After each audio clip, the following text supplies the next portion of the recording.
ओम श्री परमात्मने नमः। जय श्री कृष्ण मित्रों।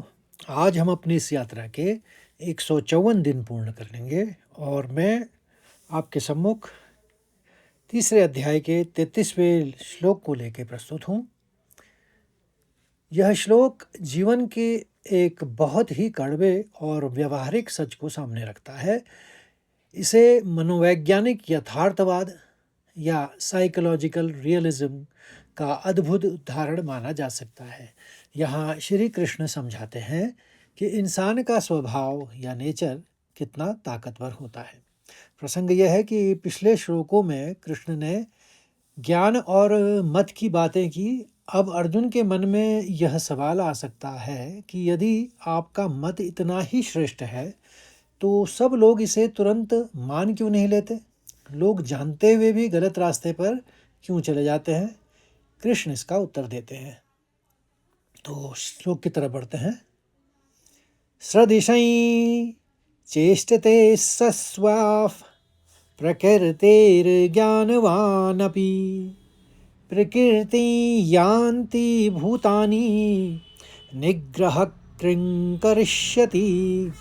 एक बार और सुनिए। सदृशै चेष्टते स्वस्याः प्रकृतेर्ज्ञानवानपि प्रकृति यान्ति भूतानि निग्रह किं करिष्यति। अब इसके चरणबद्ध उच्चारण को समझिए। पहले चरण में 3 शब्द हैं, सदृशै, चेष्टते और सस्याः। तो अनुस्वार और आघातों को उच्चारण करते हुए ये किस तरह से हो जाएंगे, देखिए। सदृशै, आई का उच्चारण आएगा अनुस्वार में। सदृशै चेष्टतेस, हल्का सौ का आघात लेंगे त के साथ। चेष्टतेस, फिर स्वस्याफ, स्वस्याफ। तो एक साथ कहने पे सदृशै चेष्टते स्वस्याफ। और दूसरे चरण को देखिए, इसमें आप 2 शब्दों में इसको बांट लीजिए। प्रकृतेर, एक बोलिए, और ज्ञानवानपि, ज्ञानवानपि। प्रकृते ज्ञानवानपि, ज्ञानवानपि है तो मतलब वही, लेकिन आप उसको उच्चारण करते समय प्रकृतेर ज्ञानवानपि, प्रकृतेर ज्ञानवानपि। तीसरे चरण को देखिए, यहाँ पर भी 3 शब्द हैं, प्रकृति, यान्ति और भूतानि। बड़ा आसान है। प्रकृति, यों ही अनुस्वार हो जाएगा क्योंकि आगे वाला शब्द यो से शुरू है। प्रकृति यान्ति भूतानि। चौथे चरण को देखिए, यहाँ पर निग्रह, ह के साथ ख का अनुस्वार है और नी के ऊपर आघात है, तो निग्रह। पहले आप हल्का ग बोलेंगे, फिर ग्रह बोलेंगे। निग्रहग, निग्रहक, निग्रहक। और किंग, फिर यहाँ पर अनुस्वार, अंग का अनुस्वार, किंग। फिर करिष्यति, करिष्यति, करिष्य बोलेंगे, फिर क्षति बोल देंगे। तो निग्रह किं करिष्यति। एक साथ पढ़ने में। सदृशै चेष्टते स्वस्याः प्रकृतेर्ज्ञानवानपि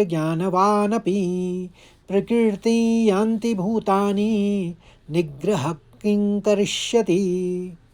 अब इसके शब्दार्थ और भावार्थ को समझिए।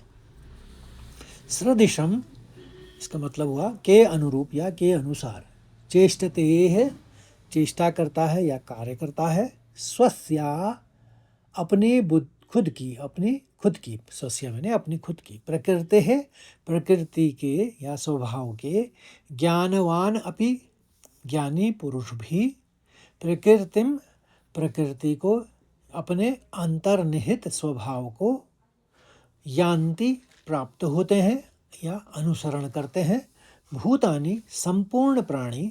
निग्रह, हट या जबरदस्ती या दमन, जिसे इंग्लिश में सप्रेशन कहते हैं। किम करिष्यति, क्या करेगा, यानी व्यर्थ है। तो हिंदी में इसका सरल अर्थ यह है कि सभी प्राणी अपनी प्रकृति यानी जन्मजात स्वभाव और संस्कारों का ही अनुसरण करते हैं। यहाँ तक कि ज्ञानी पुरुष भी अपनी प्रकृति के अनुसार ही कार्य करता है। फिर इसमें किसी का हट या दमन या जबरदस्ती रोकना क्या करेगा? तो भावार्थ यह है कि यहाँ पर स्वभाव की शक्ति को बताया जा रहा है। पहले प्रकृति क्या है? यहाँ प्रकृति का अर्थ पेड़ पौधों से नहीं बल्कि हमारे स्वभाव, जिसे हम इंग्लिश में इन्नेट नेचर से है। हमारे पिछले कर्मों और विचारों से जो गहरे संस्कार बनते हैं वही हमारा स्वभाव तय करते हैं। ज्ञानवान अपि या ज्ञानी भी वश में है। कृष्ण एक बहुत बड़ी बात कहते हैं, केवल किताबें पढ़ लेना या ज्ञान की बातें जान लेने से इंसान की बुनियादी स्वभाव रातों रात नहीं बदल जाता है। एक ज्ञानी व्यक्ति भी जब समाज में व्यवहार करता है तो उसके तौर तरीकों में उसका जन्मजात स्वभाव झलकता है। निग्रह किं करिष्यति, दमन व्यर्थ है। आप किसी बहती हुई नदी के आगे अचानक दीवार खड़ी कर दें तो वह रास्ता बदलकर तबाही मचा देगी। इसी तरह अपने स्वभाव को बिना समझे केवल जबरदस्ती या हट या सप्रेशन से दबाने की कोशिश करना बेकार है। यदि एक शेर को पिंजड़े में बंद करके घास खिलाई जाए तो वह गाय नहीं बन जाएगा। तो निष्कर्ष ये निकलता है कि यह श्लोक अर्जुन को यह समझाने के लिए है कि उसका क्षत्रिय स्वभाव क्या है, युद्ध करना, अन्याय के खिलाफ लड़ना। तो इस समय रोने धोने या सन्यासी बनने के कृत्रिम विचारों से नहीं बदलेगा। भगवान कहते कि जो तुम अंदर से हो कृष्ण से, तुम्हें उसी स्वभाव से ईश्वर की सेवा में लगाना होगा। यानी आपके अंदर जो आपका स्वभाव है उसी को आप ईश्वर के प्रति सेवा में लगाइए।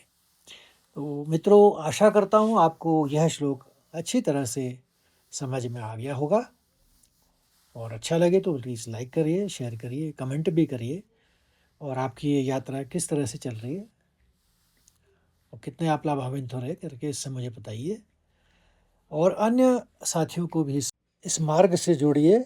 कल फिर मिलते हैं एक नए श्लोक के साथ। तब तक के लिए जय श्री कृष्ण, राधे राधे।